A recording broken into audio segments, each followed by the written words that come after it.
Welcome back, everyone, to one of the most unpredictable matchups of the round of 32. On paper, this might not look like the biggest game of the tournament, but once the whistle blows, it's a completely different story. We've got the speed, flair, and attacking creativity of African soccer going head-to-head with the physicality, discipline, and rapid rise of Team Canada. South Africa's legendary Bafana Bafana are ready to prove they still belong on the world stage, while Canada's golden generation is looking to show the world that their incredible run is far from over.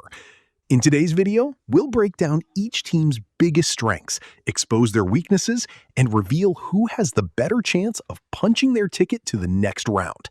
Make sure to hit that subscribe button and turn on notifications. Let's start with South Africa. This is a team that thrives on individual skill, quick ball movement, and attacking out wide. They've got players who can change the game in a split second with a moment of brilliance. But here's the big question. Can their defense stay organized against Canada's well-structured attack? On the other side, you've got Canada, a team that's become one of the fastest rising forces in international football. They're tactically sharp, disciplined at the back, and deadly on the counterattack. This is a modern team that knows exactly how it wants to play. The real question is, can Canada's relentless pressure shut down South Africa's midfield and take control of the game? An unpredictable showdown, a clash between African flair and Canada's tactical discipline. Today on Matchpoint Football, we're putting this matchup under the microscope. Let's start where this game could be won or lost, the battle on the wings. On one side, you've got Canada's speed machine, Alphonso Davies, a player who can tear defenses apart with his explosive pace and relentless runs.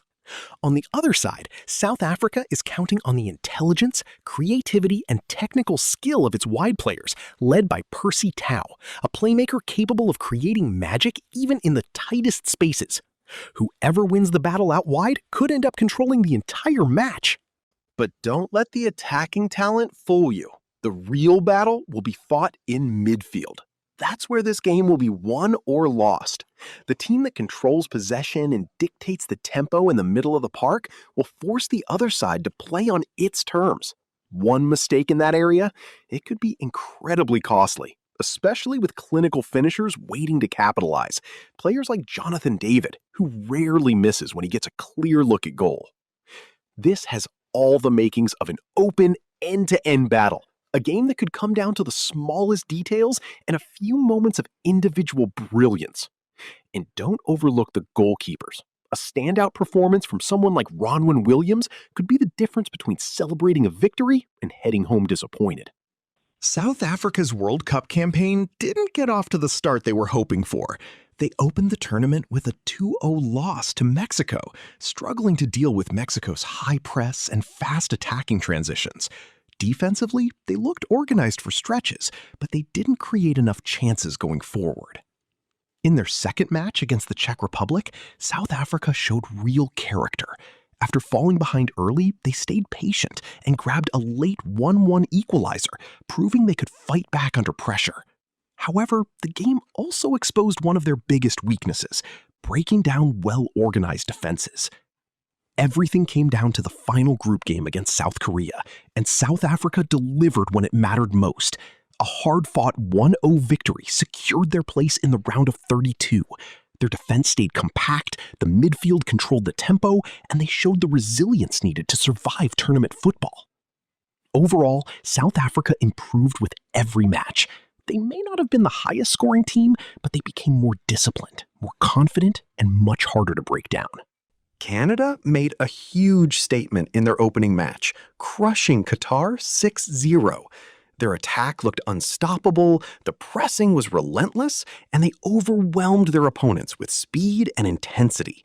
It was one of the most impressive performances of the group stage, even without a doubt.